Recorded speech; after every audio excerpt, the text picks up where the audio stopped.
Uncup. Apa kau Des? Koar-koar dari tadi sampai penontonmu aja ya nyuruh ke tempatmu ini. Ada apa sih? Ya, sekarang kan Uncup kalau siaran kan sudah nggak ada lagi orang mau nonton. Karena apa? Iya. Karena memang yang dikatakan Uncup belepotan. Apanya belepotan? Akhirnya orang-orang pada nonton channel Edis TV karena begini. Umat muslim tidak mendapatkan kepuasan Sob ketika berdiskusi dengan kamu. Makanya Yes. mereka nontonnya sekarang Ya. nonton Edis TV. Ku kasih tahu herdermu itu main report banyak kali, Des. Oke. Report.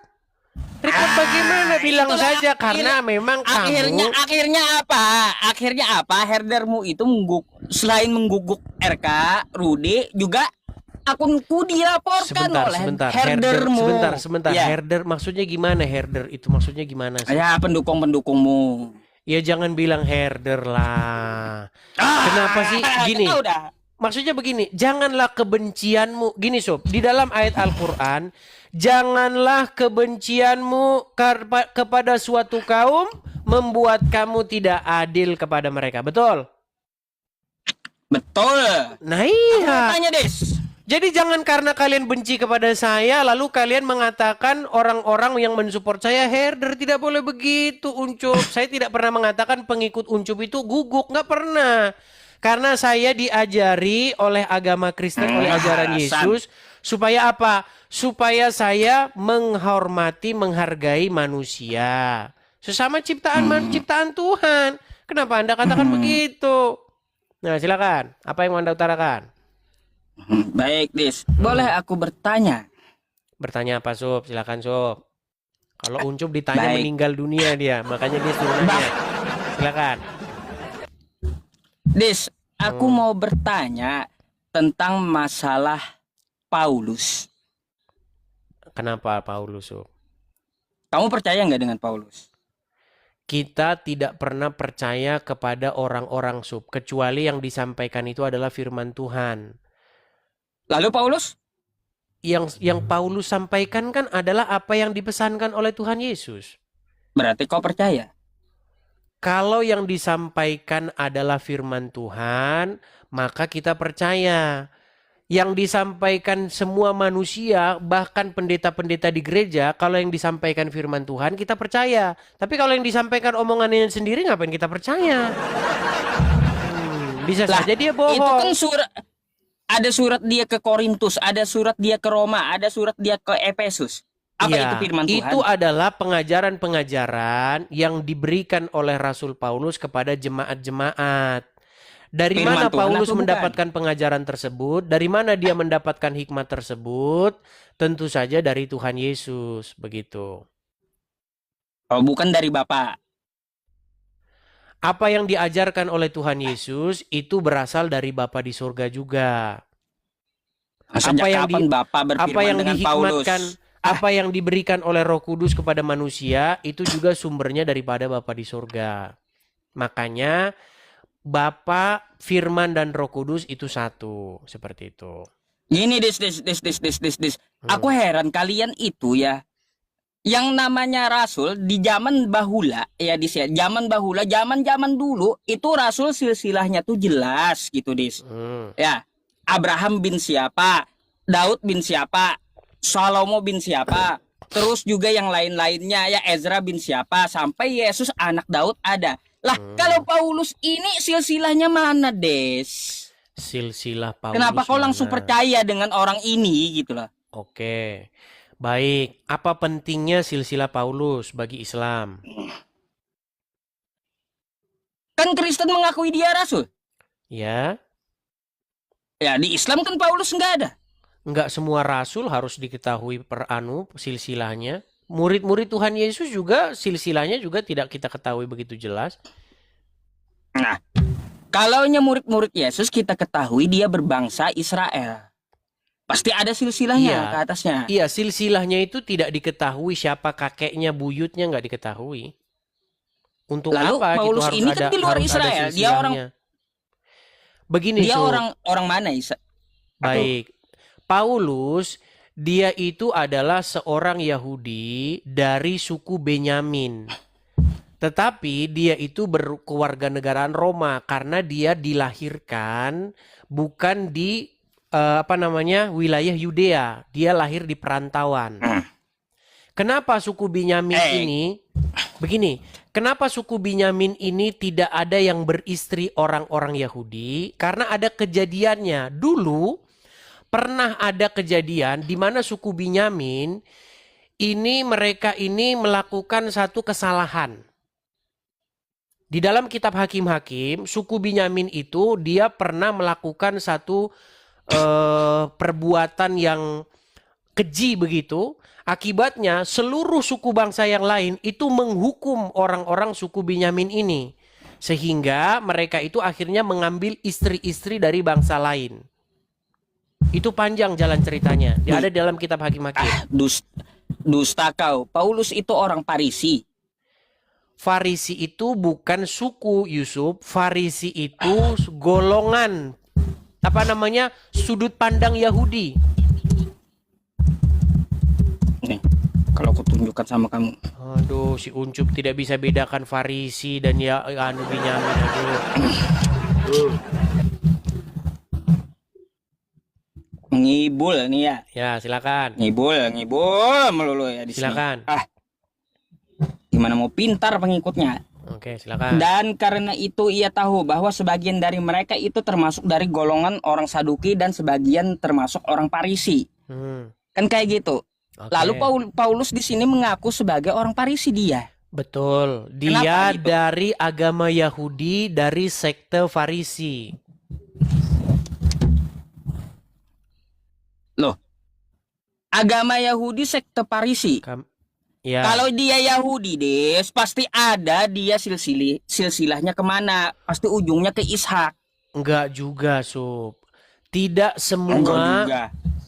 semua tokoh yang ada dalam Bible itu ditunjukkan riwayatnya atau nazabnya sampai kepada Yakub. Enggak semua. Contohnya, Simon Petrus tidak ada nasabnya sampai ke Yakub. Ya, kemudian siapa lagi? Murid-murid Tuhan Yesus yang ke-12, Maria Magdalena, tidak diketahui siapa silsilahnya, banyak. Begitu. Jadi tidak harus semua tokoh di dalam Bible diketahui silsilahnya sampai kepada Yakub, nggak harus. Pertanyaan selanjutnya.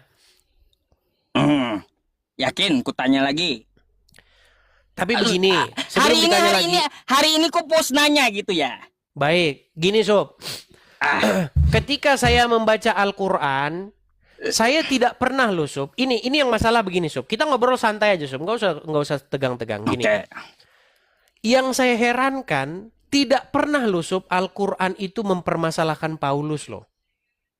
Muhammad juga tidak pernah menyebutkan Paulus di dalam hadis-hadisnya. Gini, orang-orang yang menyalah-nyalahkan Paulus itu adalah orang-orang Islam abad ke-19 Sob. Seperti abad 19-20, seperti Donditan lah. Nah, silakan Sob. Kabur aneh kepental. Kabur dari mana? Nggak ada ciri-cirinya aku kabur dari kau. Oke Sob, betul atau tidak Sob bahwasanya baik Muhammad, baik Allah tidak pernah menyalah-nyalahkan Paulus? Baik, nih ku jelaskan sama kau ya. Nih Dis ya. Inilah Edis ya, dusta dalam segala hal itu boleh kan dalam Kristen ya. Nih Dis, kau lihat ya tentang masalah Paulus nih kan ya, tentang masalah Paulus ya, Bulus. Tentang masalah Paulus ya nih di bawah kita lihat ya webnya ya. Nah, nama dua rasul pertama adalah Simon dan Yahya. Dan nama yang ketiga adalah Paul. Dan desanya adalah Antioquia. Pernyataan ini sangat lemah. Ya lemah itu kan komentator yang ngomong. Di dalam kitabnya Al-Bidayah wan Nihayah, riwayat Qatadah dan juga Ibnu Juraid tentang adanya utusan ketiga yang bernama Bulus atau Paulus. Pernyataan ini sangat lemah. Ya emang biasa. Ya, jadi kalau dalam kali. Oke, ya, saya tanggapi. Edis ya, Bisa saya tanggapi? Kalaunya gini ya, kalaunya mendukung kekristenan di bawah meskipun lemah kan kayak gitu. Oke, bisa saya tanggapi, Sob? Oh, tanggapilah, aku kan udah Oke. tunjukkan bukti tuh. Jadi mereka itu begini, teman-teman. Kalau misalnya ada hadis-hadis yang merugikan agama Islam, langsung dibilang lemah. Doif ini palsu. Mereka yang bikin-bikin riwayat sendiri, mereka yang lemah-lemahin sendiri. Sob, Lah, begini Sob. Yang ingin saya utarakan sama kamu begini. Intinya bahwa Allah di dalam Al-Quran tidak pernah menyebutkan bahwa Paulus yang merubah-rubah ajaran Kristen. Muhammad di dalam riwayat-riwayat hadisnya tidak pernah sekalipun menyalah-nyalahkan Paulus bahwa dialah yang merubah-rubah ajaran Kristen. Bahkan di dalam surat-surat Rasul Paulus kepada jemaat di Korintus, kepada jemaat-jemaat, itu malah masuk ke dalam kitab-kitab hadis. Contoh misalnya, apa yang tidak pernah terlintas di dalam pikiran manusia, apa yang tidak pernah masuk ke dalam hati manusia, itulah yang disediakan bagi mereka. Itu ada dalam hadis qudsi. Betul? halo? Nah, langsung pura-pura halo. Ada, Des. Ada literasi dari beberapa ulama, tapi bukan ulama aswaja, tapi ulama dari Syiah. Mereka mengutuk Paulus dan mereka katakan Paulus itu adalah orang yang menghuni neraka gitu. Ya, itu kan ulama-ulama, bukan Muhammad dan bukan Allah, betul? Bahkan Karena memang Syiah, udah dikenal itu. bahkan ulama Syiah kalian kutuki juga, betul nggak?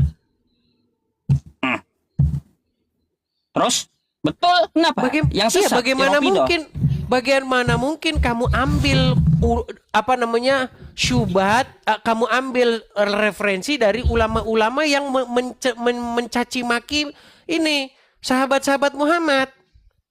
Ini kan tidak konsisten kalian, Sob. Yang namanya Rafidah ya, sesat itu Des ya, seperti menuhankan Ali bin Abi Thalib ya, tidak sejalan dengan kami Islam. Kenapa mereka disebutkan menuhankan Ali bin Abi Thalib? Ya terlalu meninggikan kayak kalian juga, sampai-sampai ya meninggikan Yesus sampai disembah-sembah kan kayak gitu. Baik, saya tanggapi ya. Jadi ini Sob, ini tema yang bagus Sob. Menurut orang-orang Sunni, orang-orang Syiah memperlakukan Ali sedemikian rupa, berlebih-lebihan, sampai kalian katakan menuhankan, betul? Iya, betul. Nah, sementara Sob, perbuatan yang umat muslim lakukan, orang-orang Sunni lakukan terhadap Muhammad, itu lebih parah ketimbang apa yang orang-orang Syiah lakukan kepada Ali bin Abi Thalib. Begini Sob, pernah tidak ada riwayat bahwasanya pengikut Tuhan Yesus minum air kencingnya? Riwayat. Ada nggak riwayat nggak ada. pengikut Tuhan Yesus? Lama. Di perjanjian lama baru ada. Ini gimana sih si Uncup ini? Aduh Cup gimana kita mau diskusi? Gini deh. Sedikit, ya. sebelum ke situ. Minum air kencing itu ada di kitab kau lebih duluan di perjanjian lama. Boleh saya tanggapi? Ngerti? Silakan. Baik, begini Sob, makanya begini. Kau minta bukti. Sob, bedakan mana ejekan atau makian dengan mana minum air kencing karena dia mengkultuskan. Di dalam perjanjian lama ada utusan dari orang-orang Aram yang datang kepada orang Israel. Di mana orang-orang Aram mereka mengepung orang-orang Israel dan memaksa Oke, bisa saya jelaskan Sob, karena mikrofonmu itu bergerak terus Sob, jadi gluduk gitu. Oh, ya udah. Kau dulu, ku tutup dulu miku. Silakan. Oke. Nanti kamu bisa bukakan ya ayat itu ya. Itu kan berbicara mengenai utusan Raja Aram. Begini ceritanya. Jadi Aram ini ingin menaklukkan orang Israel. Bagaimana cara mereka menaklukkan Israel? dengan cara mengepung kota itu sehingga pasokan makanan, pasokan minuman tidak masuk ke kota. Dengan maksud apa? Untuk menundukkan raja orang Israel. Nah, ketika mereka mengepung di situ sampai berhari-hari dikepung, lalu akhirnya datanglah utusan Raja Aram itu dan berkata kepada penduduk orang Israel dengan berkata, jangan kalian berharap-harap lagi kepada Raja Hizkia itu. Karena apa? Karena Tuhan sendiri tidak akan mampu menolong kalian. Lalu ada utusan dari raja itu berkata, tolong jangan berbicara dengan kami dalam bahasa Yehuda. Tolong berbicaralah kami dengan bahasa Aram. Supaya apa? Supaya penduduk negeri nggak tahu. Akhirnya utusan itu ngomong, adakah aku diutus hanya ngomong kepada gundulmu, kepada kamu? Tidak.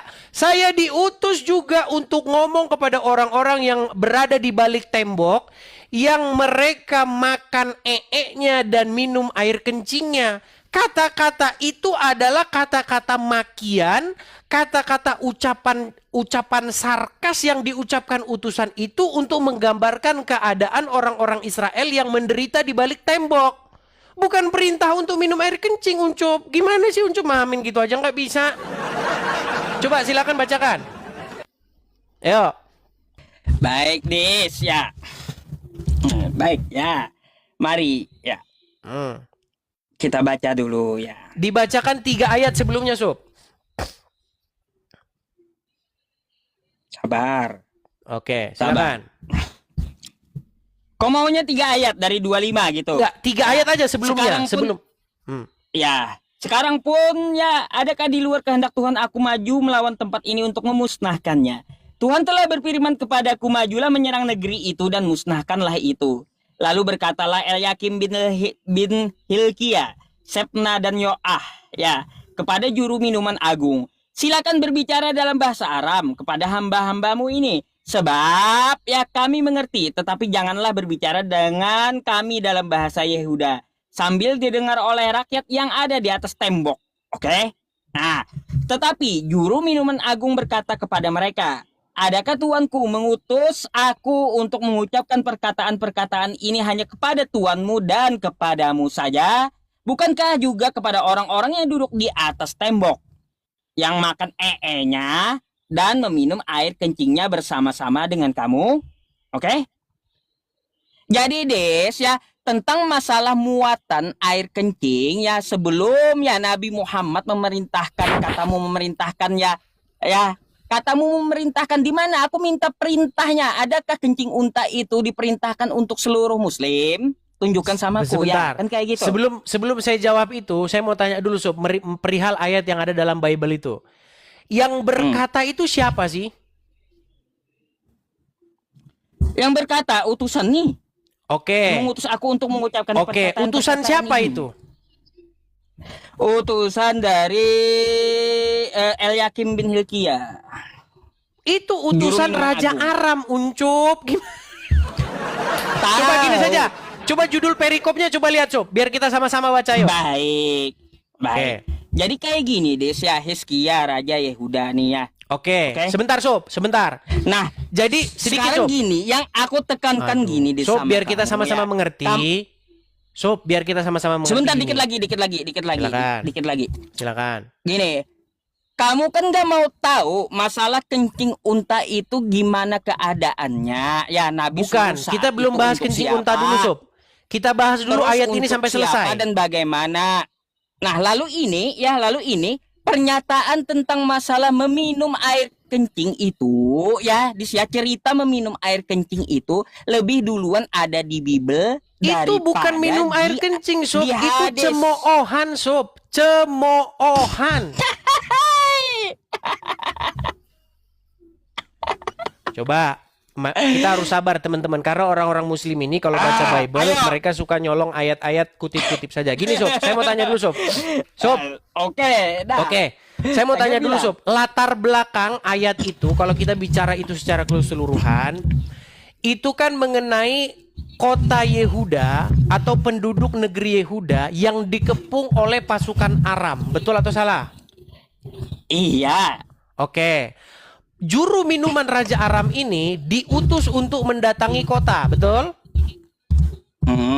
Untuk berbicara kepada orang-orang yang ada di tembok kota itu, betul? Lalu? Nah, pertanyaan saya adalah, apakah Anda tahu bahwa kata-kata itu adalah kata-kata cemoohan atau makian utusan Raja Aram kepada penduduk negeri Yehuda yang sudah kelaparan karena dikepung berbulan-bulan? Pertanyaannya gini, Des. Itu kata cemoohan, kata kamu kan?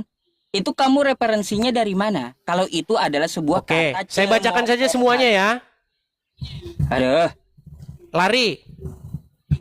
Kalau saya bacakan Apanya? konteksnya kira-kira gimana? Masih sembuh atau masih mau Ya ngutip-ngutip ayat terserah ini lagi? kau lah. Terserah kau lah, baca. Baik, silakan. baik. Kita bacakan ayat itu secara utuh ya. Orang Muslim ini suka sekali teman-teman ngambil-ngambil tapi nggak ngerti. Itu bukan perintah minum kencing, itu makian. Belum tentu mereka di situ makan ee-nya dan minum kencing. Itu makian keadaan mereka di sana yang udah nggak tahu mau makan apa. Sebentar. Nih, saya tunjukkan ya. Bentar. Saya akan tunjukkan. Itu ada di dalam kitab Raja-Raja pasal yang ke-18. Ya, 2 Raja-Raja pasal 18. Biar kita ngerti konteksnya ya teman-teman ya. Biar orang Nomor Muslim 27. seperti Yusuf ini tidak lagi mengambil ayat ini sebagai seolah-olah jawaban atas orang Islam minum kencing Muhammad. Bukan itu. Saya balikan. Bentar. Jadi biar kita sama-sama cerdas, Sub. Diskusi yang cerdas itu adalah diskusi yang menggunakan konteks dan latar belakang. Perhatikan ya. Kita mulai dari ini. Yerusalem dikepung oleh Sanherib. Saya bacakan ya. Dalam tahun ke-14 zaman Raja Hizkia, majulah Sanherib, Raja Asyur, menyerang segala kota berkubu negeri Yehuda, lalu merebutnya. Hizkia, Raja Yehuda, mengutus orang kepada Raja Asyur di Lakis dengan pesan, "Aku telah berbuat dosa, undurlah daripadaku. Apapun yang kau bebankan kepadaku akan kupikul." Kemudian Raja Asyur membebankan kepada Hizkia, Raja Yehuda, 300 talenta perak dan 30 talenta emas. Hizkia memberikan segala perak yang terdapat dalam rumah Tuhan dan dalam perbendaharaan istana raja. Sampai dikerokin itu, dari dinding-dinding itu. Buat ngasih ini, Sanherib ini.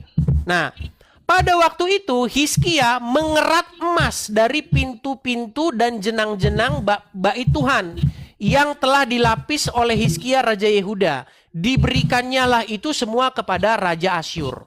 Sesudah Raja Asyur mengirim panglima kepada istana dan juru minuman agung dari Lakis kepada Raja Hizkia di Yerusalem, disertai suatu tentara yang besar, mereka maju dan sampai ke Yerusalem.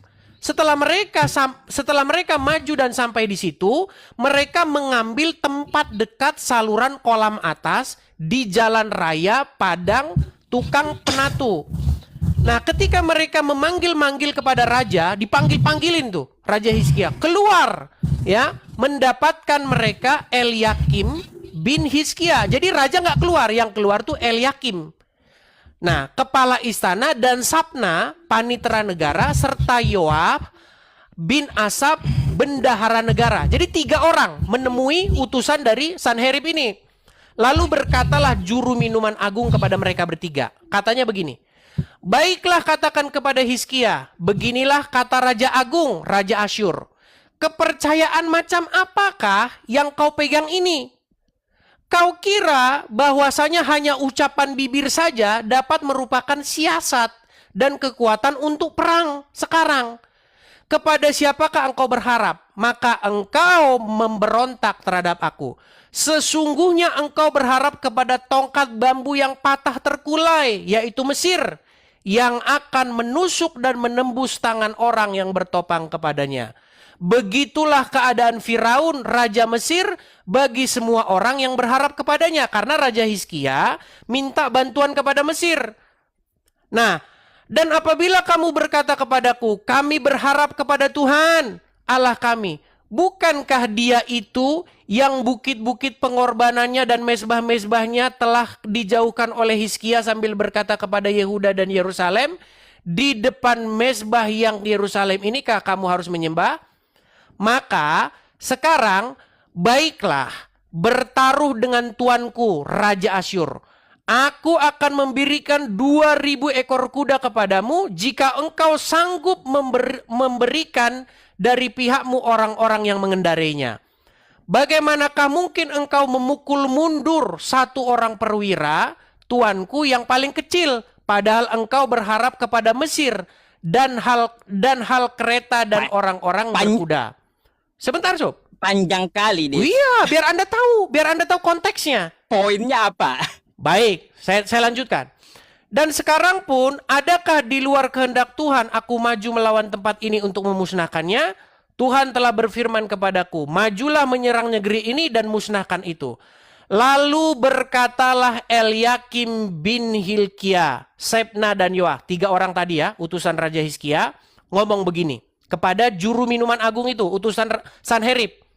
Silahkan berbicara dalam bahasa Aram kepada hamba-hambamu ini, sebab kami mengerti, tetapi janganlah berbicara dengan kami dalam bahasa Yehuda sambil didengar oleh rakyat yang ada di atas tembok. Kenapa? Karena mereka ini malu. Begitu loh. Makanya pakai bahasa rahasia aja, bahasa Aram aja.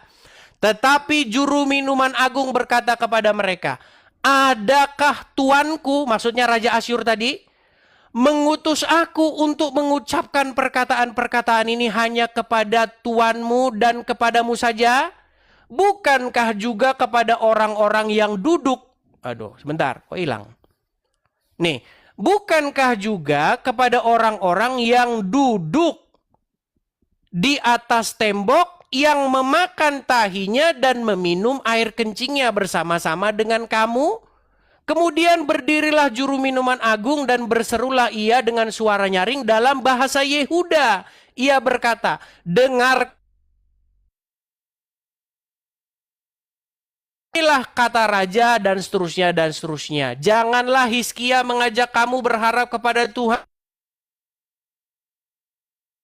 So, perkataan ini itu perkataan makian, bukan perkataan perintah minum kencing. Gimana?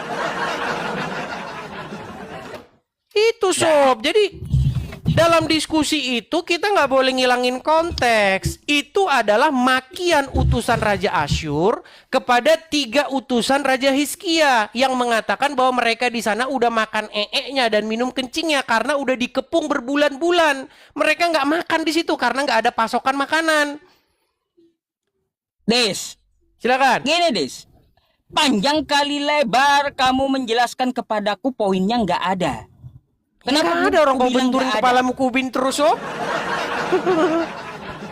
Karena di situ tidak merubah konteksnya juga dan tetap tertera di kitab kau bahwa sebenarnya yang meminum air kencing itu ya bukan cuma cerita di abad ke-7 yang ku maksud, tetapi sudah ada di Bibelmu duluan.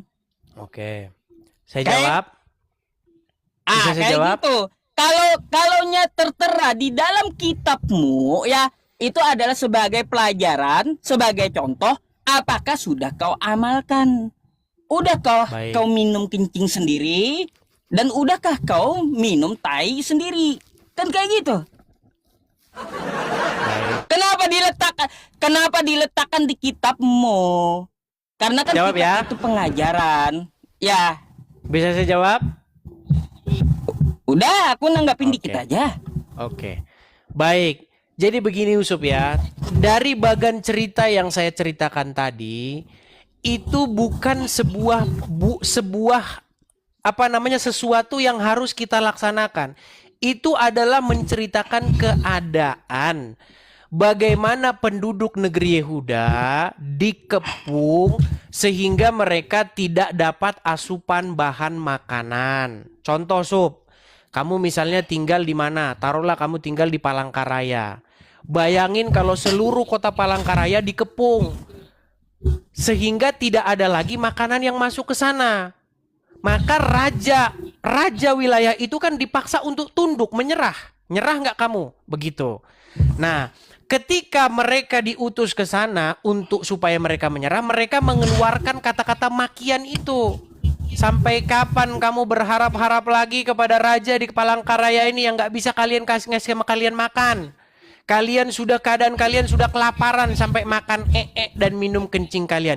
Itu kata makian, sob. Bukan supaya orang Kristen harus seperti itu. Ini, aduh, Muslim. Bukan begitu, sob. Ini berbeda jauh dengan apa yang dikatakan Muhammad ketika ada orang yang sakit datang kepada dia. Ketika ada seorang sakit datang kepada Muhammad, apa kata Muhammad? Datangilah kandang unta, minumlah air kencing dan susunya. Ini beda konteks, Sob. Betul? Oke, sekarang Nah, giliranku. sekarang saya tanya kepadamu, betul atau tidak Muhammad nyuruh orang minum air kencing hewan? Makasih Nih, Kak ya, Ciki, terima mari kasih. kita buka.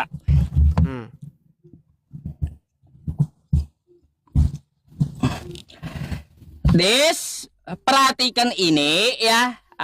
Dalil mengenai ya tentang kencing unta yang kau bawa. Ada sejumlah orang dari suku Urainah yang datang menemui Nabi Shallallahu Alaihi Wasallam. Namun mereka mengalami sakit karena tidak betah di Madinah. Lalu Rasulullah Shallallahu Alaihi Wasallam memerintahkan mereka, bukan memerintahkan Muslim, paham? Ya, Oke. untuk mendatangi kandang unta dan menyuruh mereka untuk minum air kencing dan susunya dicampur. Hadis riwayat Bukhari. Nggak ada dikatakan di situ dicampur, Sob. 1501. Oke. Ya, kencing dan susunya. Jadi Ya, kayak gini deh. nggak ada dikatakan Jadi kayak campur. gini. Tidak ada perintahnya itu kepada seluruh umat Islam. Seperti Oke. yang kau katakan dan yang kau framing. Ya. Baik. Saya jawab. Jelas di sini Nabi memerintahkan hanya kepada yang datang, yaitu suku Baik. Urainah. Hanya untuk orang itu saja dan hanya pada saat itu saja kegunaannya. Baik. Artinya apa? Artinya masalah kencing unta itu ya bukan untuk jadi ajaran umat Islam keseluruhan di seluruh dunia. Enggak. Baik. Bisa Kayak ditanggapi, gitu, Sob? bukan seluruh dunia. Coba sekarang kalau kamu mengatakan bahwa umat Islam harus minum kencing unta, ya kata kamu. Tolong datangkan samaku dalilnya. Umat Islam diperintahkan minum kencing unta. Ayo. Baik. Saya tanggapi ya, Sob ya. Baik. Jadi begini, Sob. Pertama-tama, kalau kamu mengatakan bahwa itu adalah yang diperintahkan Muhammad bukan kepada orang Muslim. Saya mau tanya dulu nih. Itu kan dikatakan kepada suku Uqal dan suku Urana, betul? Apakah Muhammad ingin melecehkan suku itu, Puak itu? Nggak ada hubungannya, nggak ada konteksnya. Oke, pertanyaan saya, kan apa yang diperbuat oleh Muhammad menjadi sebuah dalil, menjadi sebuah rujukan, menjadi sebuah hukum, betul nggak? Oh, tidak mesti menjadi sebuah hukum untuk semua muslim. Hadis itu ada hadis yang diterapkan pada saat di zaman Nabi saja. Ya, contoh Nabi setiap malam sholat. Bukan, Itu bukan. tidak Jangan menjadi jangan kewajiban melebar untuk kemana-mana. Jangan melebar. Kayak Gini, Sob. gitu Sorry, juga Sob. maksudku. Maksud saya Waktu- begini. Bentar, Des. Ketika Muhammad menyuruh orang-orang tersebut yang sakit tersebut untuk minum kencing onta, itu niatan Muhammad melecehkan mereka atau betul-betul ingin membantu mereka? Nggak ada niat melecehkan di situ. Oke, berarti artinya itu niatan yang baik, betul? Ya betul, untuk Nah, obat. kalau niatan yang baik, berarti itu menjadi sumber rujukan hukum, betul nggak? Kalau menjadi sumber rujukan hukum, itu harus ada yang menjelaskan, lalu juga harus ada yang memerintahkan. Sunnah makruh. Oke, baik. Kita ambil saja contohnya. Contohnya.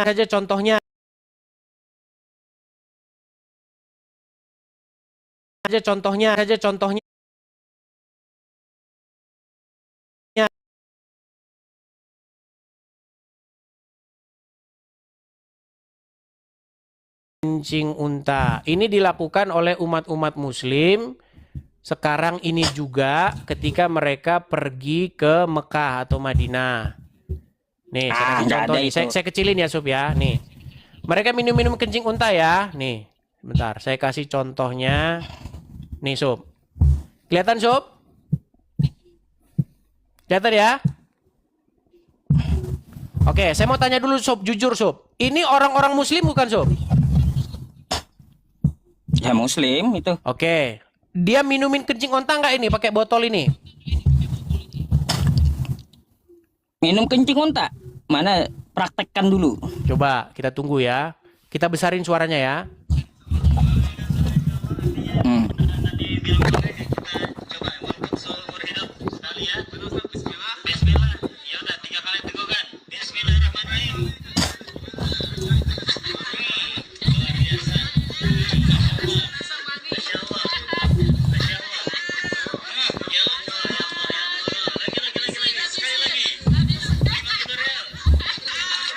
Udah? Udah? Oke, artinya Sob, Oke. saya mau bilang bahwa mereka ini minum kencing onta dan mereka ini adalah umat-umat muslim, betul? Betul? Itu adalah umat Islam. Oknum dari Islam, betul? Oknum kok banyak, Sob? Nah, makanya Dis, kalau dilakukan oleh umat Islam secara menyeluruh, perlu adanya dalil. Dalilnya adalah ketika Muhammad memerintahkan orang-orang yang sakit meminum air kencing onta. Itu dalilnya. Artinya, Ada perintah ke seluruh muslim. Sob, masalahnya yang datang pada Ada waktu enggak? itu. Oke, Yang berarti bertanya, ada nggak perintah kepada seluruh muslim? Oke, ada nggak di situ Muhammad mengatakan ini non muslim tidak boleh? Oh, begitu? balik tanya. Coba aku tanya dulu, ada nggak perintah Baik. Nabi Ini yang saya sebut keseluruhan dengan muslim? Ini yang saya sebut dengan argumen ngeles. Gini, Sob. Begini, Sob. Ah, Kalau Muhammad sendiri pernah memerintahkan kepada seorang manusia, maka perintah itu tidaklah berhubungan dengan agamanya. Perintah itu adalah berhubungan dengan kesehatan, betul? salah. Oke, yang datang kepada mereka tidak disebutkan mereka itu muslim atau bukan muslim, betul? Iya, Mereka waktu itu sedang jujur sakit. dong. Nah, gitu terus. Oke. Dan ketika mereka sedang sakit, Muhammad memberikan solusi.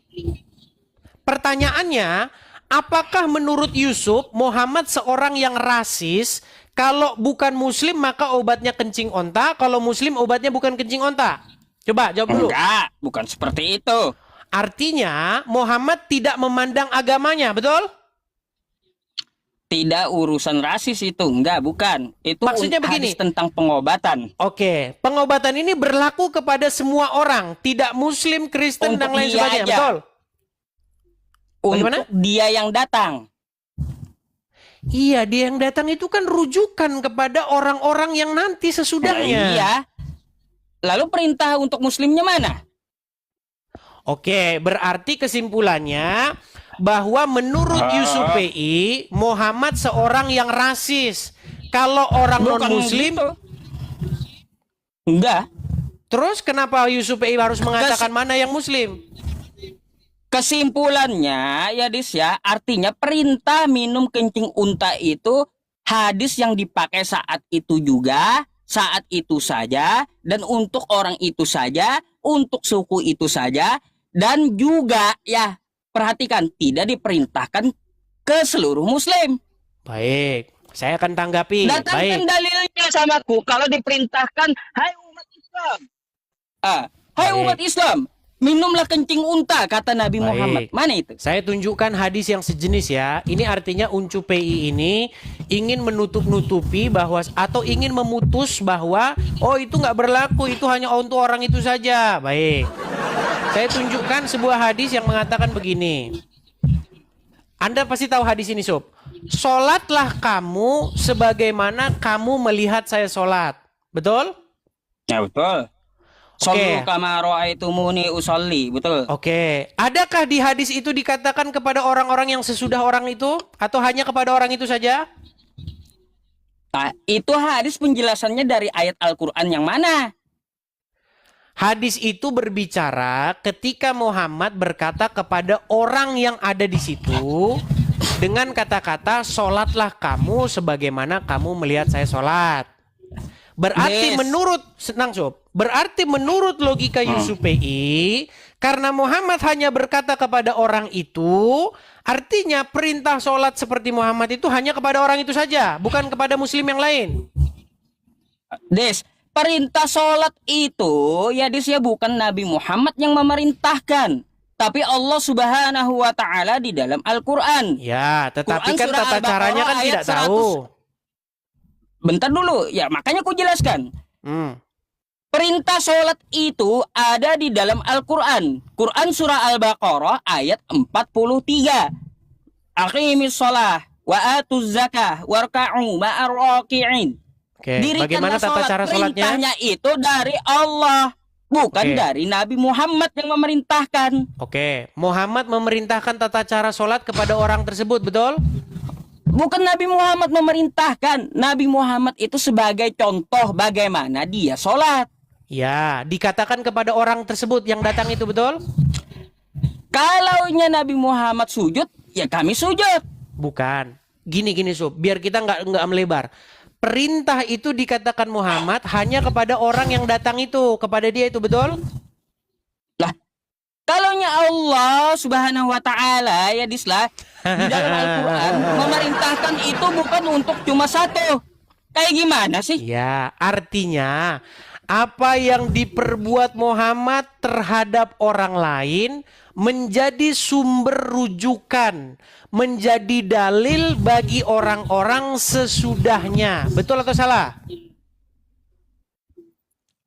Dalilnya itu difilter, ada yang untuk saat itu saja, ada untuk orang tertentu.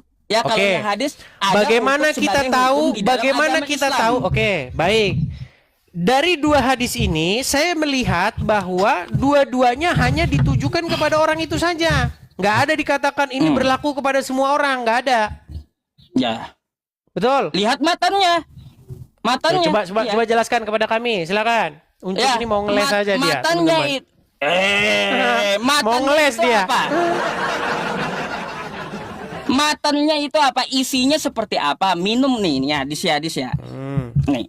Makanya kritik hadis tuh ada, Dis. Ya, belajar kau. Pokoknya kalau bikin rugi muslim itu hanya berlaku untuk mereka. Tidak berlaku kepada orang-orang sesudahnya. Lah kan? Enggak usah ngeles kau. Qadima ala Rasulillah sallallahu alaihi wasallam qaumun min langsung aja ya. Ada sejumlah dari suku ya Urainah ya Urana. Oke, mereka itu muslim atau non muslim? Tidak dijelaskan di sini ya. Oke, bisa jadi muslim ya. Oke, ya terus mengalami sebentar, bisa jadi mereka muslim ya. Tidak dijelaskan gitu. Iya, berarti bisa jadi mereka muslim, betul? Ya, bisa jadi. Oke, baik, nggak apa-apa. Mengalami sakit karena tidak betah di Madinah. Lalu Rasulullah Shallallahu Alaihi Wasallam memerintahkan kepada mereka untuk mendatangi kandang unta. Des, matannya aja, isinya aja mendatangi kandang unta, unta yang ada di mana? Di daerah Nabi, ya. Dan menyuruh mereka untuk minum air kencingnya dan susunya. Oke. Bukan cuma air kencingnya saja, tapi juga susu untanya. Iya, betul. Oke. Dan tidak ada perintahnya kepada untuk semua muslim. Paham? Oke. Tidak ada perintahnya kepada semua muslim. Oke. Berarti perbuatan sebentar. Berarti perbuatan Muhammad itu dilakukan Muhammad atas dasar dia ingin melecehkan kaum tersebut atau ingin dia memberikan solusi. Artinya itu baik, betul? Iya. Oke, artinya kalau baik berarti bisa dijadikan rujukan sumber hukum Islam, betul? Belum tentu. Makanya lihat matanya. Karena yang namanya unta itu hanya ada di Arab, Dis, bukan di Indonesia. Oke, unta bisa nggak dibawa ke Indonesia? Ya bisa. Bisa. Berarti unta yang dibawa ke Indonesia berubah jadi kucing atau masih unta? Lah, ngawur pertanyaan kau yang betul aja. Sebentar, Sob. Gini, Artinya kalau unta dibawa ke Indonesia, ditaruh di Ragunan, artinya unta tersebut masih tetap unta, betul? tetap unta. Nah, tetap unta. Berarti itu bisa dijadikan rujukan bahwa minum kencing unta itu sesuai dengan sunnah Rasul kalau sakit, betul? Enggak. Ah, mengingkari sunnah Bentar. Rasul. Salah. Salah. Karena ada Ya. pembagian di dalam fikih barang najis dan yang tidak najis. Akan itu juga diajarkan. Saya akan kutipkan ya. Terus dalam keadaan darurat sebuah hukum itu bisa berubah. Oke, sebentar. Saya akan Nah, tunjukkan. kayak gitu, Des. Oke, saya tunjukkan ya. Bagaimana menurut Ustadz Kita Khalid tunjukkan sama Basalamah? kamu. Sebentar. Saya akan coba dulu kutipkan perkataan Ustadz Khalid Basalamah dan juga Ustadz Abdul Somad perihal kencing unta. Ya, Sob ya? Boleh? Boleh, Sob? Boleh nggak, Sob? Referensiku bukan mereka. Iya, nggak apa-apa lah. Artinya ini kan sesama ulama. Anda kan Ustadz nih, Ustadz Ngapain kau TikTok. tabrakan? Saya tidak menabrakkan. Ngapain kau Kita tabrakan? hanya ingin menjembatani. Waduh, Ucup jangan ketakutan begitu Ambil dari dong. kataku. Gini, Sob, bentar. Saya mau Ambil dengarkan dari dulu ya. kataku. Uncup jangan begitulah. Coba kita dengarkan Nah, perkataan tuh. seorang ulama besar ya. Coba dengarkan ini, ulama besar Ustadz Khalid Basalamah. Perhatikan. Benarkah air kencing unta boleh dijadikan obat? Benar. Benar. Hadisnya sahih. Riwayat Bukhari. Ya. Nabi SAW menyebutkan dalam hadis bahwasanya kencing unta itu ya boleh diminum dan wanita Ansar menggunakan untuk rambut mereka, menyuburkan rambut mereka. Sebagian ulama menukil mengatakan apa hikmahnya kenapa kencing unta itu bisa diminum, gitu kan? Dan dijadikan sebagai obat dan kenapa dia tidak najis seperti hewan-hewan lain. Dinukil bahwasanya unta ini memang dengan hikmah Allah SWT mereka hanya mau makan pohon-pohon yang ada di padang pasir dan pohon padang pasir ini semuanya kering memang dan berduri. Jadi tidak ada kandungan air kalau kecuali sedikit sekali, gitu kan? Dan unta ini hewan yang tidak mau minum sembarangan air. Jadi kalau ada air tergenang dia tidak langsung main minum saja. Dia menunggu dan mencium. Pada saat tidak ada bau baru dia minum air tersebut, gitu kan? Kalaupun di Madinah diberikan makan biasanya cuma diberikan makan unta. Ini diantara diberikan makan kurma. Maaf. Dan ini yang dinukil sebagian ulama menukil hikmahnya. Oke, baik. Kemudian Udah. Abdul Somad ya. Kemudian pernyataan Abdul Somad mengenai kencing unta. Sudah, gini, Dis. Sedikit dong, Sob. Dikit lagi Kamu dong. mau 30 detik. mau bawa 30 detik, Sob. pun 30 nggak detik, berguna Sob. gitu sama Bentar, aku. 30 detik, 30 detik. Kencing onta. Obat kencing onta. Hadisnya sahih. Kenapa pakai musik? Kencing onta obat. Begini, Sob, apakah kamu Udah? ingin mengatakan bahwa Ustadz Khalid Basalamah dan Ustadz Abdul Somad sesat?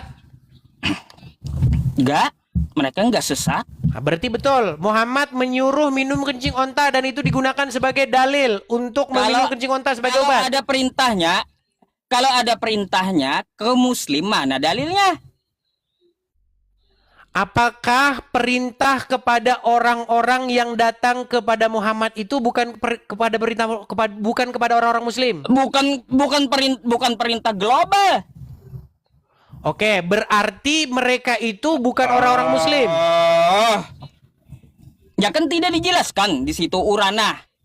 Apakah mereka masih kafir saat itu, kafir Quraisy? Oke, berarti Muhammad ingin bermaksud seperti itu untuk menjelek-jelekkan atau melecehkan mereka. Enggak juga untuk pengobatan. Nah, kalau untuk pengobatan kenapa tidak ditiru muslim? Lah, karena Nabi memberi resep itu hanya untuk dia, bukan untuk semua muslim. Berarti mereka bukan manusia. Kemana-mana pertanyaan kau ngaco udah. Yang penting lah. Bukan, maksud saya begini. Kenapa Uncup hanya mengatakan bahwa itu hanya untuk mereka? Sedangkan mereka itu sama-sama manusia, mereka itu memiliki anatomi tubuh yang sama dengan kita. Kalau mereka sakit juga mereka sama seperti sakitnya kita. Bukankah itu menjadi sumber rujukan? Gampang, Des. Ya, menentukan sebuah hukum dalam dalam Islam itu ada rujukannya. Nah, Baik. jika itu adalah berbentuk perintah ya kepada semua umat Islam, setidaknya minim di Al-Quran. Contoh perintah sholat. Nah, kencing unta ini tidak ada perintahnya untuk semua Islam. Kalau Oke. kalau kau tetap ngotot, datangkan dalilnya samaku. Begini Sob, yang supaya kamu paham Sob. Kalau Muhammad melakukan sesuatu terhadap sesuatu dan itu dengan tujuan baik, bisa nggak itu jadi sumber hukum? Sumber hukum bisa. Nah, artinya minum kencing onta bisa dijadikan sumber hukum, betul? Lihat dulu matan hadisnya. Matan hadisnya gimana memangnya di situ? Engkau tahu nggak apa arti matan? Matan itu isi hadis. Isi hadis ya, matan hadisnya. Unta itu hanya ada di Jazirah Arab. Oke, sekarang ada nggak unta di Indonesia? Nggak ada. Oke, taruhlah di kebun binatang ada Sob. Pernah ke Ragunan? Itu hayalan kamu berarti. Di Ragunan ada unta. Sob, pernah ke Taman Safari nggak Sob? Hayalan kamu. Hayalan kamu berarti kayak gitu. Buset, dia katanya tidak ada unta di Ragunan. Sob, unta banyak di kebun binatang. Aduh, Uncop. Baik, nggak apa-apa lah, nggak apa-apa. Udah? Saya teruskan. Artinya kalau ada Pergi. umat Muslim yang pergi ke Madinah, mereka di situ menemukan unta dan kencing-kencingnya di situ dijualin, maka kalau orang sakit boleh berobat dengan itu, betul? Sekarang kan udah ada obat medis, Dis. Berarti khasiat Muhammad tidak diacuhkan karena khasiat Muhammad itu Makanya sudah ku bilang itu hadis untuk saat itu saja, Oh, iya. untuk orang itu saja. Oke, baik kesimpulannya Sob, kesimpulannya karena biar kita nggak debat Nah. kusir. Betul Iya. tidak Muhammad adalah satu-satunya nabi yang menyuruh orang minum air kencing hewan? Apa itu? Pertanyaan kamu seperti itu. Satu kali lagi.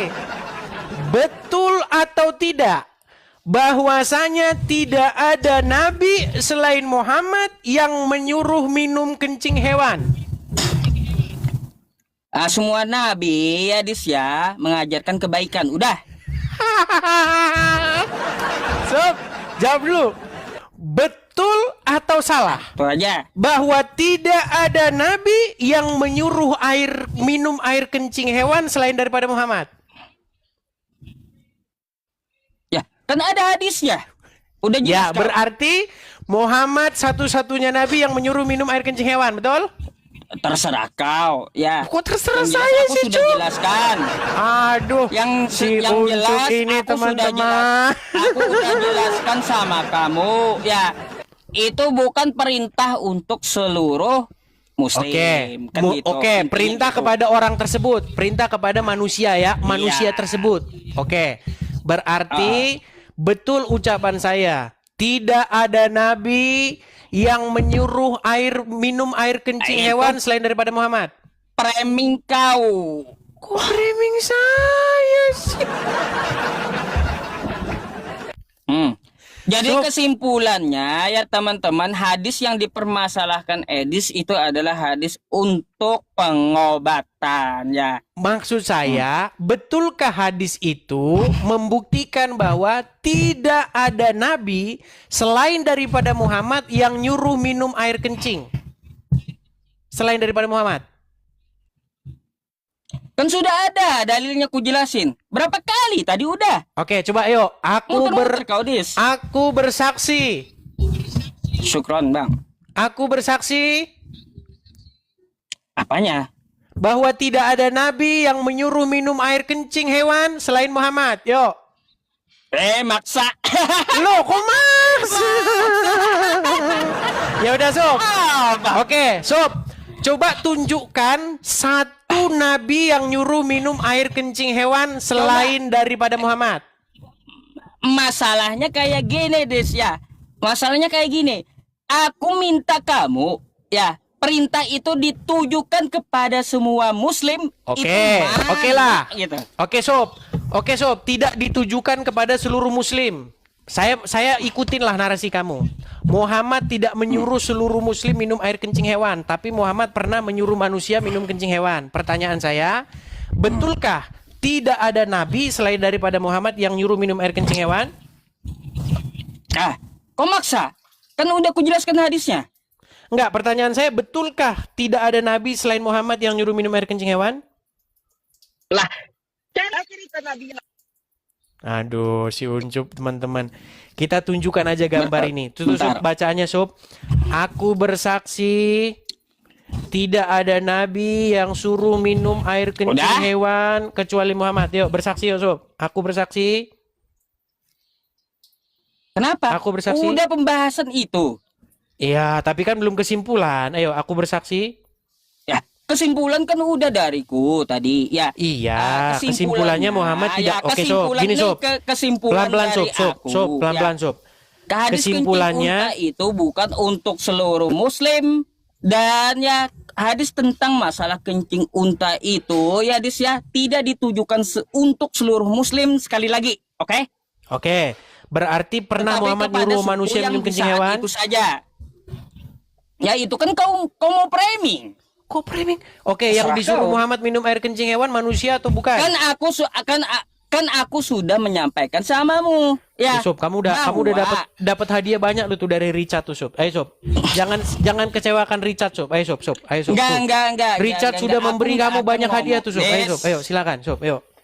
Ayo, Sob. Saya mau bilang Aku begini. nggak akan Sob, ngomong tolong. yang Waduh, lebih, sebentar. gitu, ya. YouTube saya agak macet nih. Sebentar, Sob. Saya perbaiki dulu YouTube saya ya. Apa pula? Sebentar, YouTube saya agak sedikit macet. Sabar, Sob. Saya perbaiki dulu saya. Bentar ya. Udah? Oke, Boleh aku saya nanya, mau tanya, Des? Sob. Gini, betul atau tidak bahwasanya yang menyuruh minum air kencing hewan selain daripada Muhammad?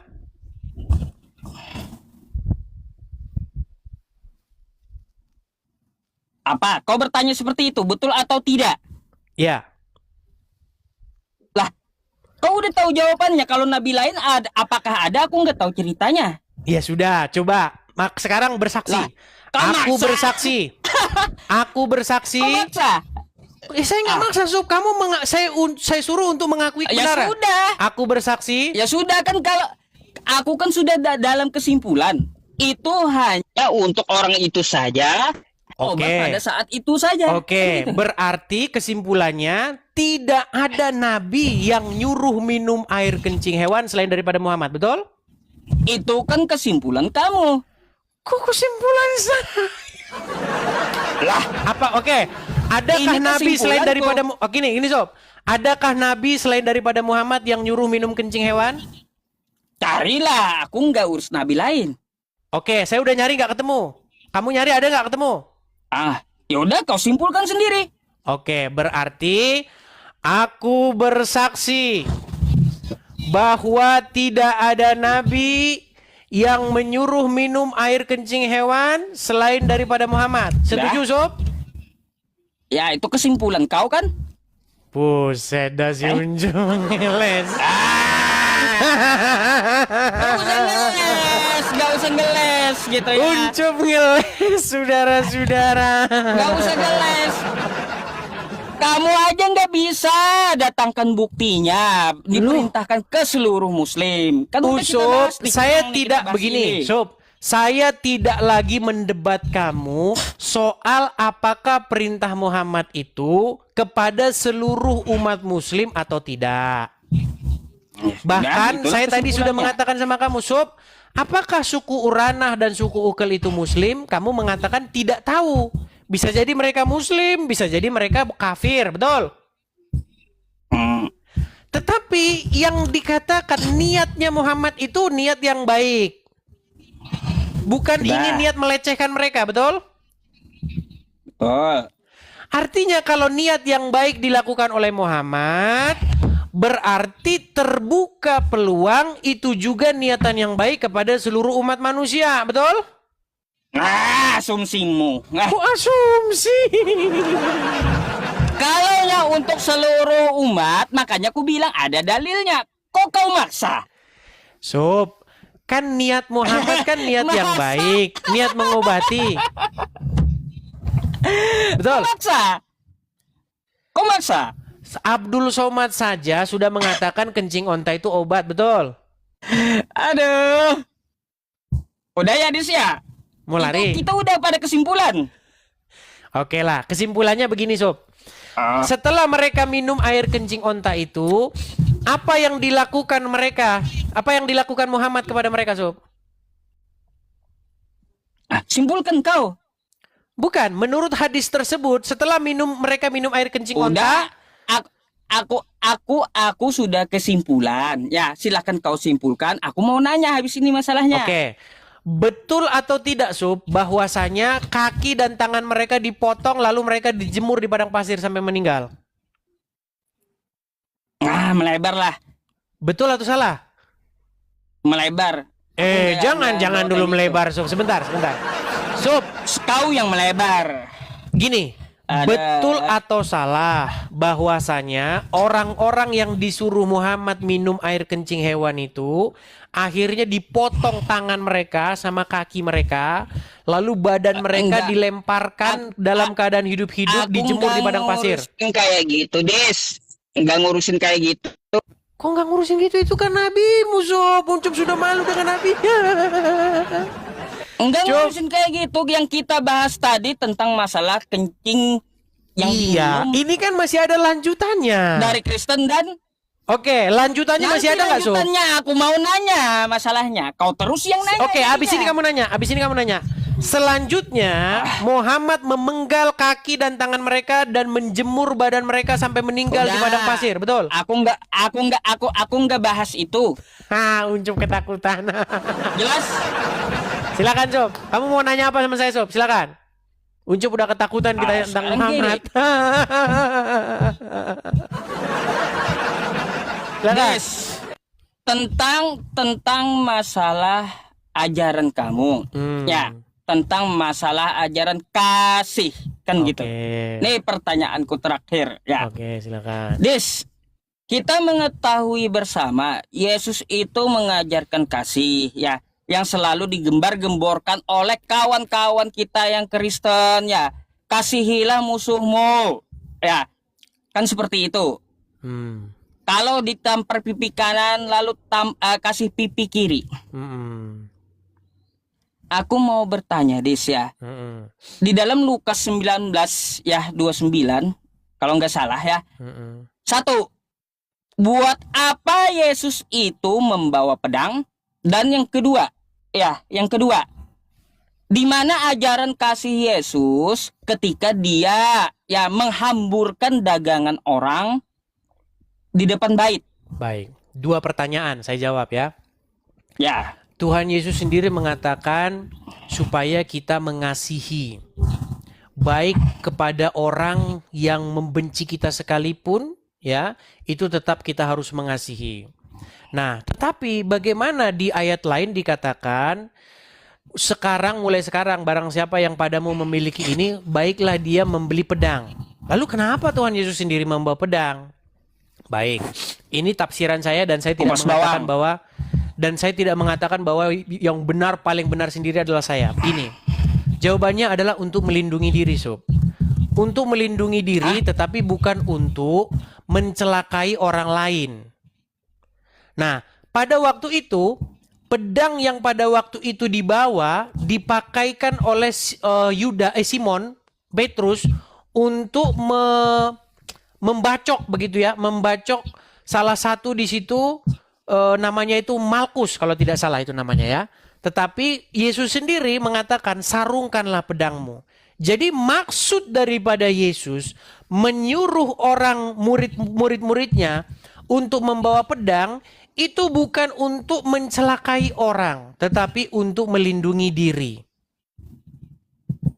Nah, bagaimana kita bisa menyimpulkan itu? Karena ketika Simon Petrus sendiri menggunakan pedang tersebut untuk mencelakai orang, Tuhan Yesus sendiri malah menyembuhkan orang tersebut dan menyuruh Simon Petrus untuk menyarungkan pedangnya.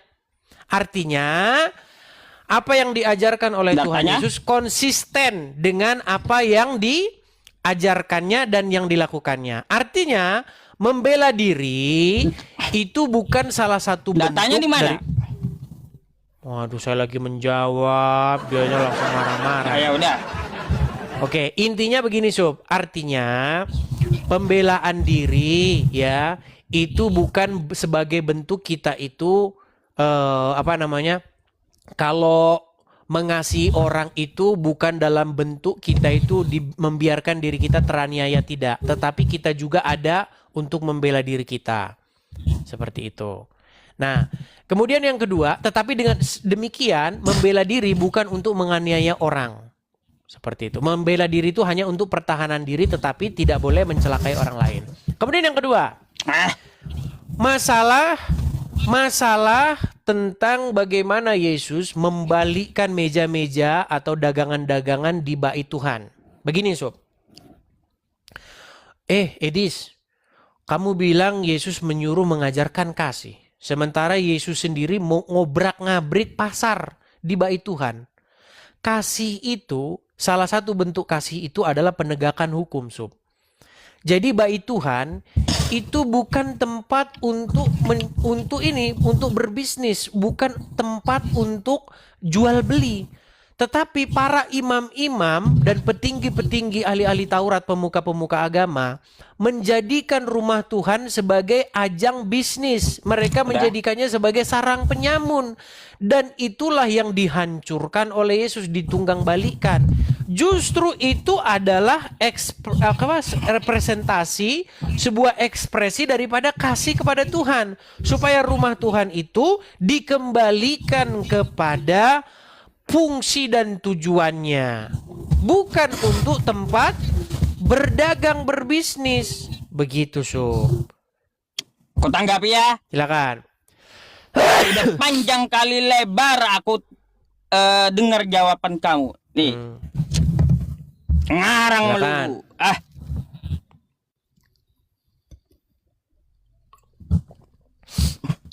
Matius 10:3-4. Ya. Jangan kamu menyangka, kata Yesus, bahwa aku datang untuk membawa damai di atas bumi. Yesus enggak bawa damai, Des. Ya. Terus? Aku datang bukan untuk membawa damai. Dia tekankan lagi tuh. Terus? Melainkan pedang. Buat apa pedang itu? Buat apa?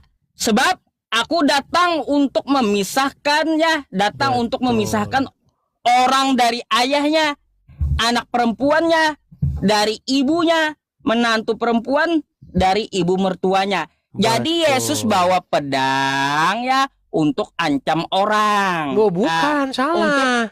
Untuk apa? Untuk ini ya Dis ya, pedangnya itu untuk menghancurkan rumah tangga orang nih. Baik, bisa Ya. dijawab? Memisahkan orang dari ayahnya, anak perempuan dari ibunya, menantu perempuan dan dari ibu mertuanya. Oh, bikin rusuh di keluarga orang rupanya, gitu. Baik. Bisa saya Dia jawab? datang gak bawa damai gitu. Ya, terus Des, satu lagi bait tentang bait. Ya, jangan alergi gitu ya, jangan alergi gitu. Jelaskanlah kepadaku tentang bait. Katanya kan ajarannya ajaran kasih, Des. Kok tiba-tiba ya kasih tendang meja orang, kasih tendang kursi orang, kasih tendang bangku orang. Di mana bentuk kasihnya? Gak ada di situ tendang. Pokoknya obrak dia gini, oke lah. Pokoknya dia mengobrak-abrik ya dagangan dari apa? Dari yang jualan itu. Baik. Sudah bisa Kalau dijawab? berbentuk kasih, Des. Kalau berbentuk kasih, Des, ya ajarannya itu kayak gini, Des. Para pedagang. Ya, kalian ada berapa orang? Karena aku mengajarkan kasih. Nih, ku kasih uang. Ku borong semuanya dagangan kau. Itu baru kasih. Bukan tendang sana, tendang sini. Oke. Bisa saya jawab, Sob? Ada, silakan. Baik. Jadi bedanya gini teman-teman. Kalau Kristen ditanya, kita menjawab. Kalau Islam ditanya, biasanya mereka lapor polisi. Baik. Gini, Sob. Jadi kamu harus bisa membedakan pedang yang dimaksud di situ dan damai yang dimaksud di situ. Gini, Sob. Yang namanya ajaran kebenaran itu tidak akan bisa bersatu dengan yang namanya ajaran yang tidak benar. Setuju? Setuju nggak? Terus? Cahaya tidak bisa bersatu dengan kegelapan, betul? Jelaskanlah. Nah, yang dimaksud Yesus di situ bahwa Yesus tidak datang membawa damai, damai antara kejahatan dengan kebenaran. Memang tidak bisa. Makanya Yesus membawa Tertulisnya di mana? pedang. Sebentar, Sob. Saya lagi ngomong sekarang. Nah, tenangkan dirimu, Sob. Semua pertanyaanmu itu ada jawabannya. Beda dengan pertanyaan saya, nggak ada Oke. jawabannya di kamu. Baik. Jadi yang dimaksud di situ adalah pedang pemisah antara pengikut Tuhan Yesus dengan pelawan Tuhan Yesus. Jadi misalnya saya kasih contoh. Di dalam rumah tangga, kalau misalnya sang suami kepalanya adalah Yesus, tetapi istri kepalanya adalah Muhammad, memang harus ada pedang di situ. Disitulah Yesus membawa pedang supaya memisahkan. Tenang dulu. Contoh begini. Kalau suami yang memimpin suami adalah Yesus, maka suami tersebut, gini aja lah, contoh nih, suami dan istri ya. Kalau istrinya dipimpin oleh Tuhan Yesus, apa yang disuruhkan oleh Tuhan Yesus kepada istrinya? Supaya istri diperintahkan untuk mengasihi suami, patuh taat tunduk kepada suami. Sementara kalau suaminya dia Muslim, maka yang menjadi kepalanya, yang menjadi pengaturnya adalah Muhammad. Nah, menurut Muhammad boleh pukulin istri, boleh tambah. Ada. Ada, tenang. Udah. Boleh pukul Jawab. istri. Saya tanggapi dulu, tenang. Boleh pukul istri, boleh tambah istri, boleh ceraikan istri dan lain sebagainya. Boleh memperlakukan istri semena-mena. Makanya tenang, Sob. mana? Aduh, Sob, saya lagi jawab ini, jangan. Poin Inilah. mana penjelasan kamu. Inilah, tenang dulu. Poinnya mana? Maka gimana nih? Teman-teman, dia tadi ngomong saya diem kan? Giliran saya ngomong dia kepanasan kan? Nah, ini dia, ini berat ini. Makanya saya bilang begini, Lanjut. Sob. Yang saya mau bilang begini. Di mana damai yang dimaksud oleh Tuhan Yesus itu adalah damai ajaran Kristen tersebut. Supaya apa? Supaya jangan membalas kejahatan dengan kejahatan. Supaya hak pembalasan itu dibalikkan kepada Tuhan. Tetapi Yesus tidak membawa perdamaian antara kejahatan dengan kebenaran. Kejahatan dan kebenaran itu memang harus dipisahkan. Contoh misalnya, kalau ada istri yang tadi, terus suaminya seperti yang tadi, ya ini adalah dua sesuatu yang harus dipisahkan. Seperti itu. Jadi membawa pemisahan antara yang jahat dengan yang baik. Seperti itu. Nah, tetapi damai yang dimaksud yang lain itu, kasih yang dimaksud yang lain itu adalah bagaimana bersikap supaya tidak membalas kejahatan dengan kejahatan. Nah, kemudian yang kedua, masalah di kejadian pasar di Bait Tuhan. Kalau menurut Uncup katanya, kalau mengasihi itu sini barang-barangmu biar saya borong. Nah, begini, Sob. Kalau Tuhan Yesus melakukan seperti itu, artinya Tuhan Yesus mendukung bisnis jual beli di rumah Tuhan. Sementara melakukan bisnis atau jual beli di rumah Tuhan itu bukanlah tujuan daripada didirikannya rumah Tuhan tersebut. Justru orang-orang Farisi, ahli-ahli Taurat dan pemuka agama itulah yang membuat rumah Tuhan itu menjadi ajang bisnis jual beli. Nah, yang ditunggang balikan, yang diputar balikan oleh Tuhan Yesus itu adalah meja-meja penukar uang. Jadi di situ orang-orang ahli Taurat itu mereka bisnis jualan korban. Makanya sama Tuhan Yesus dibalikkan itu meja-meja penukar uang. Artinya apa? Tuhan Yesus di situ ingin supaya dibersihkan rumah Tuhan itu dari sarang penyamun. Itu sob, dan itu adalah bentuk kasih itu sendiri. Contoh, saya kasih contoh. Saya kasih contoh nih, ada Masjid Istiqlal.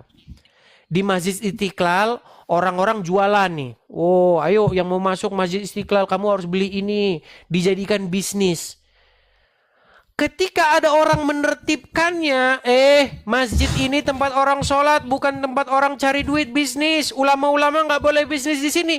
Itu justru bentuk penegakan hukum. Penegakan hukum itu adalah bentuk daripada kasih. Gitu. Oke. Silakan. Berarti betul. Berarti betul yang kamu katakan ya. Penegakan hukum kasih itu dengan cara menghamburkan dagangan orang. Kan kayak gitu. Ya karena mereka tidak berdagang pada tempatnya. Gimana? Jadi bentuk kasih, hukum kasih menghamburkan dagangan orang. Baru tahu aku dari kamu, Dis. Kayak gitu. Menunggang balikkan meja-meja penukar uang. Nggak ada dikatakan menghamburkan dagangan orang. Iya. Terus karangan kamu tadi yang masalah pedang tadi, Dis, itu kamu ambil dari mana? Lompat-lompat Kan lagi udah si aku bacakan Unjuk Matius nih. 10:35 itu. Aku nggak ngerti kamu ngambil dari mana Kecewa penonton referensinya. dengan Uncup, kirain Uncup bisa fokus. Aku kan nanggapi dua pertanyaanku. Ya, aku tanggapi dua pertanyaan ini tentang masalah pedang. Memangnya Yesus membawa pedang itu mau kupas bawang gitu? Tidak, tetapi untuk melindungi diri. Kan tidak. Untuk melindungi diri, tetapi kata juga kamu. bukan untuk mencelakai Tuhan orang. Kamu lemah kali. Tidak lemah untuk kali mencelakai Tuhanmu. orang. Iya. Lemah kali Tuhanmu sampai harus bawa pedang. Enggak ada Tuhan Terus Yesus dia membawa mau pedang. rusuk ke rumah Murid-murid. Tidak ada Tuhan Yesus membawa pedang. Murid-murid yang disuruh, baiklah kalian sekarang membawa perbekalan pedang. Itu kata Tuhan Yesus kepada murid-muridnya. Karena Tuhan Yesus tidak ingin murid-muridnya itu binasa. Kalau aku yang kau cari, biarkanlah mereka ini pergi. Itu kata Tuhan Yesus. Jangan kamu menyangka bahwa aku datang untuk membawa damai di atas bumi. Aku datang bukan untuk membawa damai, melainkan pedang. Ya, pedang apa itu? Lalu apa kata Yesus? Pedang apa itu, Sob? Sebab aku datang untuk memisahkan orang dari ayahnya, anak perempuan dari ibunya, menantu perempuan dari ibu mertuanya. Oke, berarti pedang yang dimaksud di situ adalah pedang untuk memisahkan antara orang, betul? Bukan pedang betulan, betul? Jelaskan. Ya, maksudnya itu pedang pemisah, Sob. Pemisah antara sesuatu yang menghalang-halangi untuk mengikuti Tuhan Yesus dan sesuatu yang pemisahkan untuk sesuatu yang menghalangi mengikuti Tuhan Yesus. Contohnya begini. Misalnya, ada seseorang bertanya kepada Tuhan Yesus, "Guru, izinkanlah aku mengikut engkau, tetapi biarkanlah aku minta izin dulu kepada orang tuaku." Apa kata Tuhan Yesus? Barang siapa yang siap membajak tetapi menoleh ke belakang, ia tidak layak bagi kerajaan Tuhan. Artinya begini, Sob, mengikut Tuhan Yesus itu memang harus totalitas. Nah, itu juga sebenarnya ada dalam ajaran Islam, Sob. Nah, di dalam ajaran Tuhan Yesus itu, mohon maaf nih Sob, dicontek oleh Muhammad kepada Umar ibnu Khattab. Ketika Muhammad bertanya kepada Umar ibnu Khattab, Muhammad pernah bilang begini. Kok malah lari? Kan saya kasih contoh, ini kan saya menjawab. Ketika kamu menyalahkan Bibel. begini Sob. Ketika saya menjawab Bible, saya kan harus memberi percontohan supaya kamu bisa melihat sendiri ke dalam dirimu. Betul? Kalaunya kamu ambil sejarah sahabat Nabi, maka tampilkan sejarahnya. Oke, baik. Dalam satu riwayat, Umar bin Khattab pernah Riwayat berkata apa? begini. Oke, kita bacakan ya, kita bacakan. Masa Uncup tidak tahu riwayat ini ya? Jadi Ya, Umar bin riwayat Khattab apa? pernah berkata bahwasanya dia lebih mencintai dirinya sendiri ketimbang, nih sebentar ya, saya tunjukkan bahwasanya Umar, bentar, bentar. Jawab dulu lah. Kenapa Ya, ini kan bau saya pedang? menjawab, Mau Sob. kupas bawang. Ini kan saya menjawab, Sob. Ini artinya perkataan Tuhan Yesus itu sebenarnya ada di dalam iman Islam. Tapi kenapa kamu kok menyalah-nyalahkan perkataan Tuhan Yesus? Ini- Sementara kalau itu kepada Muhammad, inilah- kamu nggak protes. Inilah Desya, inilah agama selalu perumpamaan. Semua Bukan perumpamaan gitu. Nih, saya jawab nih. Kelihatan ya? Kalau yang Sob. mentok perumpamaan. Bukan perumpamaan nih loh, lihat nih ya. Umar bin Khattab pernah ditanya. Lihat nih. Apa dikatakan begini? Menceritakan suatu hari ia dan sejumlah sahabat melihat Nabi Muhammad sedang menjabat tangan Umar bin Khattab. Sambil menjabat tangan itu Umar berkata, "Demi Allah, wahai Rasulullah, engkau lebih aku cintai daripada segalanya kecuali diriku sendiri." Nah, mendengar omongan itu Muhammad marah. Mendengar perkataan itu Nabi berujar, "Tidak beriman salah seorang dari kamu sampai aku lebih dicintai, lebih diutamakan daripada dirinya sendiri." Nah, di ayat-ayat lain mengatakan Muhammad itu harus lebih diutamakan daripada bapaknya, ibunya. Terus kalau kamu tadi mengkritik saya, Yesus membawa kehancuran rumah tangga. Bagaimana dengan dalam iman agama Islam? Bahwa Muhammad harus lebih diutamakan lebih daripada istrinya, lebih daripada anaknya, lebih daripada hartanya, bahkan lebih daripada dirimu sendiri. Betul atau salah? Jawabannya mana? Uncop. Begini loh, Malah balik kenapa nanya. sih, gini Sob, maksud saya begini, kenapa sih kalau Yesus Enggak, aku tuh di heran dalam, sama kamu. Aku lagi dengerin kamu. Sob, ya ini kamu jawaban katanya membawa saya. dalil, kan kayak gitu. kamu kan mengatakan, ketika Yesus membawa pemisahan, membawa pedang di dalam keluarga, untuk memisahkan anak dari ayahnya, perempuan dari menantunya, dan sebagainya, kamu katakan Yesus membawa keretakan rumah tangga, betul? Betul. Ya. Bagaimana di dalam agama Islam? Jikalau Muhammad harus ditempatkan lebih penting daripada bapak, ayah, ibu, anak, harta, bahkan nyawamu sendiri. Betul? Kagak nyambung. Kok kagak nyambung sih, gimana sih Uncuk? Aduh Uncuk lalu babak belur kalau Kagak ketemu di nyambung. TV ini. Aduh. Cup. Tentang permasalahan Sekarang saya tanya kamu begini. ambil dari cerita Nabi tadi dengan Matius yang kubawa itu beda jauh. Gini Sob, coba dengerin saya. Kalau misalnya kamu punya istri, Rasulullah membolehkan kamu untuk nambah istri. Kamu punya harta nih. Jawabannya Sedikit. mana, Des? Tenang, Jawabannya. Tenang. Rasulullah membolehkan tadi ngarang Ucup lu kawin gitu. lagi. Sebentar, Cup. Sebentar. Rasulullah membolehkan udah Ucup kawin kemana-mana. lagi. Rasulullah Udah Ucup punya kemana-mana. duit. Ucup mampu. Punya Udah harta kemana-mana. banyak. Menurut sunnah Rasul. Jawabannya mana? Tenang. Menurut sunnah Rasul boleh nggak nambah istri? Ada. Nggak ada jawaban kah? Menurut sunnah Rasul boleh nggak nambah istri, Sob? Nggak ada jawaban gitu. Kan udah saya jawab si Uncup. Jelas bahwa Tuhan Yesus membawa pemisahan antara yang batil dengan yang hak. Kalau di dalam sebuah rumah tangga ada yang tidak mengikut perintah Tuhan Yesus, memang di situ Tuhan Yesus membawa pedang pemisahan.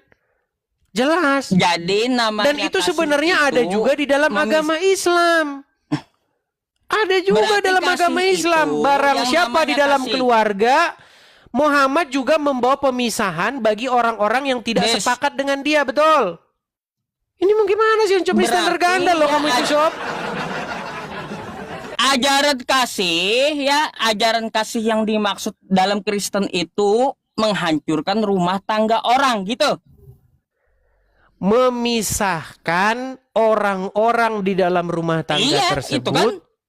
Iya, betul. Iya. Betul. Itu ajaran kasih memisahkan orang-orang dalam Memisahkan rumah tangga yang tersebut. baik dan yang batil, begitu. Mana jangan ngarang. Itu ayahnya, ibunya, Gimana anak sih, perempuan Ucup? dari ibunya. Ya kalau punya bapak, punya ibu masih mengikuti Muhammad, ya memang harus dipisahkan. Begitu pedang pemisahan. Nah, Begitu. Lihat kau ini nih, dari anak perempuan dari ibunya, Ya, betul. Betul itu, Sob. terus dari ayahnya. Betul. Lalu karangan kamu tadi dari mana? Karangan saya. Di situ kan jelas-jelas membawa pemisahan antara ayah dan ibu. Ini ajaran Kenapa? kasih gitu. Oke, apa ya? Kenapa mereka dipisahkan?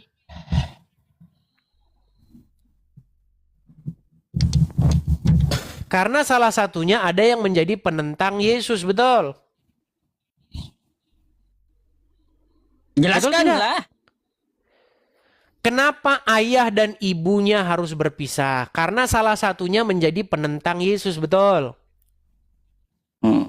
Nah, Udah Des. Ya, sekarang kayak di gini dalam aku dapat keluarga kesimpulan, Islam, udah. tenang dulu Sob, tenang Sob.